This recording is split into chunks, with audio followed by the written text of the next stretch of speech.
Hey, paisanos, it's Super Mario All-Stars. Just kidding. It's me, Mr. Drybones. And I've got another retro pickup. Super Mario All-Stars for the Super Nintendo. Really good collection of games. You know, probably one of the earliest Nintendo remasters or just remasters in general that you've ever seen. Plain as you can see right on that sticker, it's the original Mario Brothers 2, the Japanese Mario Brothers 2, known as the Lost Levels, and Super Mario Brothers 3. There's really not a whole lot to say about them. If you played them on the NES, that's what you're going to be getting, but you're going to be getting them with a Super Nintendo facelift, which, depending on who you're talking to, is great or terrible. I've met some people that don't like some of the changes to, say, Super Mario Bros. 3 because it gets away from the play aesthetic, which, if you know anything about trivia regarding Super Mario Bros. 3, it's supposed to be a play. We'll talk about that a little bit more when I throw it into the Super Nintendo. But this was a really good pickup. I actually got it at GameStop. They still sell retro games, if you can believe it. Not very many these days. I think they've been picked clean by scalpers. But either way, I got this, I got Super Metroid, and I got Illusion of Gaia.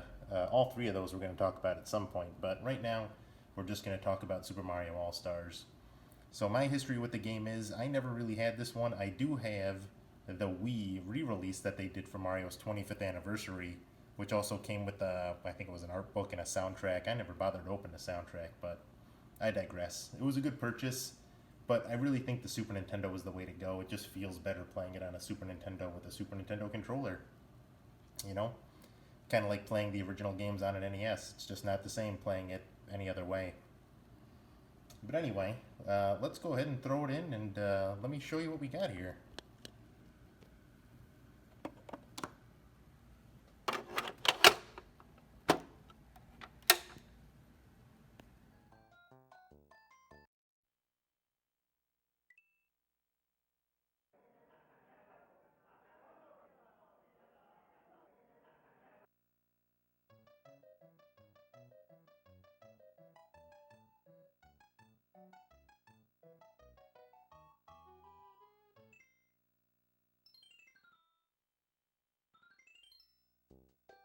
Here we are. So here we are, Super Mario All Stars. I wanted to get that intro in there because why not, right? So, as I said, we got four games on here. You got Mario Brothers, Lost Levels, which is the Japanese Mario Brothers 2, Super Mario Brothers 2, and Super Mario Brothers 3. For the purpose of this, we can play through each one of them, maybe a level or two, why not? I just gotta try and keep this video under 15 minutes. So let's jump into the original Mario Brothers first. So, this game was actually a pack-in with the Super Nintendo when it came out, which I want to say was like 1993? Irrelevant. When you bought a Super Nintendo, this game came with it, and you could buy it separately, and you could also, if I remember right, get it for free with proof of purchase of buying two Nintendo games, although I might be thinking of The Legend of Zelda Collector's Edition. Regardless, what you got was a straight remake of the original Mario Brothers, and all those other Mario games included with it. And this game also has some other interesting history with it, so believe it or not, this game actually had a cartoon. Kind of. So when all the Mario Brothers all the Mario Brothers games, or at least Mario Brothers 2 had Super Mario Brothers Super Show, Mario Brothers 3 had its own cartoon, and Super Mario World had its own cartoon.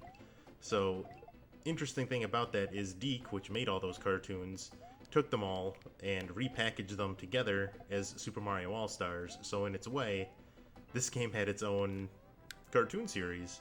It was just repackaging of the cartoons from Mario Brothers 3 and Super Mario World as a separate standalone cartoon, which not really that much success. I don't think it really lit the world on fire. I don't even know how many people besides myself remember it.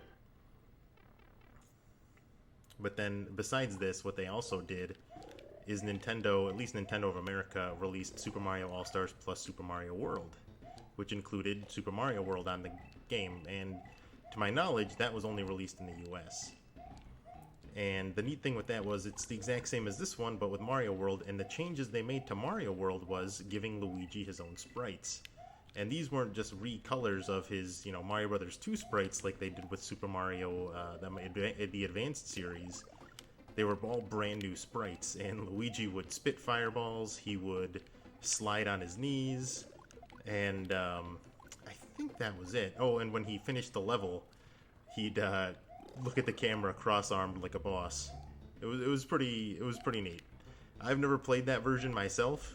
It's a shame Nintendo has never re-released it, but again, it's probably because it was only released in the US and never in Japan, and those sprites were never used again either. But it was a really neat little bonus, especially for everybody who got it.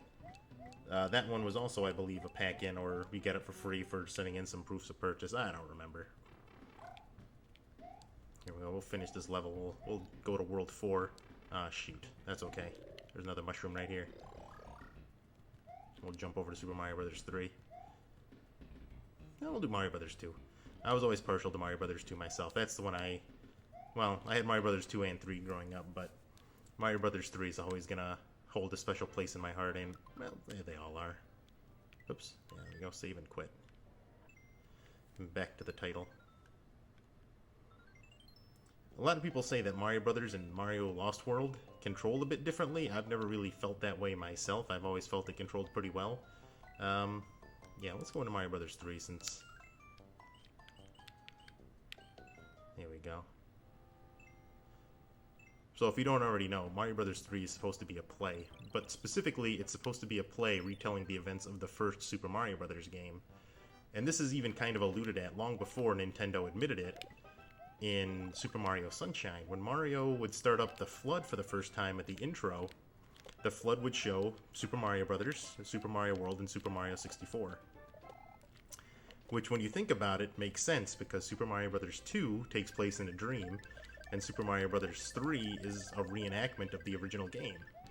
So why would the FLUDD be aware of those events? It's interesting to think about, and it's kind of fun when the fan theories kind of roll together with the actual game. So, I don't know, this is, you know, it's a classic. It's nice to have them on the Super Nintendo. Hooking up the NES is fine. I've got all these original games, you know, all together, so, you know, what is there really to say about Super Mario Brothers? But I'm going to show you what I meant by changing the aesthetic in just a minute when we get to the 4th level. Actually, no, I think it's the 5th level. Doesn't matter. I won't show you the 99 life trick. You don't care. So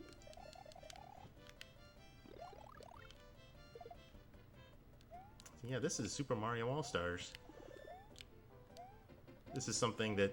The reason that I buy a lot of retro games and buying them these days is because I want to have games that when I'm a toothless old man, I'll be able to play them and be able to experience that nostalgia. You know, that feeling you get when you're a kid and you're playing a new game for the first time. And these are the games that I played, so that's what I want to have. And, you know, these games, they're going to last a lot longer than a lot of the CD-based games, and that's why I'm kind of camera shy on buying the 3D, not the 3D games, the CD-based game consoles.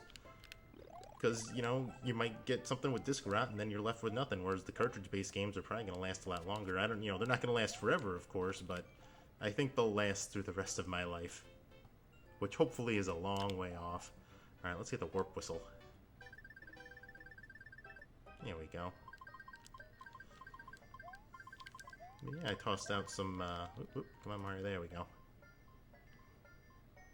But yeah, Super Mario All-Stars for the Super Nintendo, it's a worthy game, and you can get it for a pretty reasonable price. I don't think we're ever going to see it re-released on the Nintendo Online service, or any other sort of re-release, at least not anytime soon. Hopefully those rumors of a 3D version are going to be coming true, but who knows. So before I leave, let's see if I can get the special treasure house to appear. What you gotta do in World 1-4 is you've got to collect all the coins. So let's see how good I am here. I can do it, but let's see if I can do it when people are watching. If you had Super Mario All-Stars when you were growing up, or you have it now and you got some memories tied to it, I'd love to hear about it, so feel free to leave a comment down there. It's a classic game. Classic collection of games.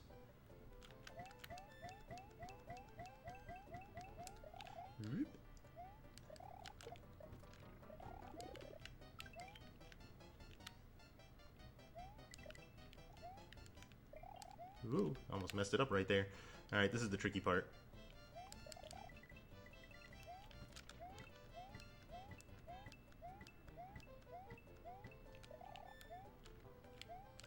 Ooh.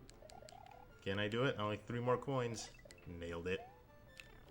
Well, I guess we're gonna see if we nailed it or not. Let's see if we got that Oh yeah, and here's a tip for the coin box here at the end of the map. Maybe you already know this one, and I imagine some of the older players probably do. If you hit that box at a 45-degree angle, you'll get the star. Yeah, we got the special house. And what do you get at the special house? You get a P-Wing.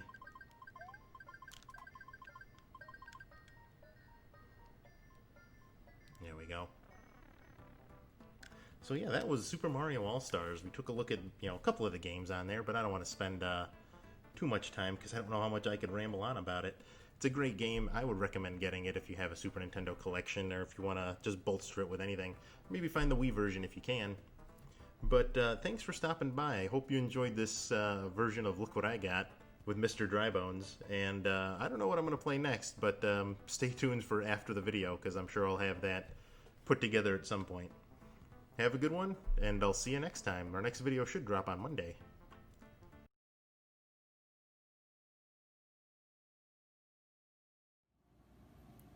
Next time on Mr. Drybones Presents Look What I Got. It's all fun and games until the egg antlion appears.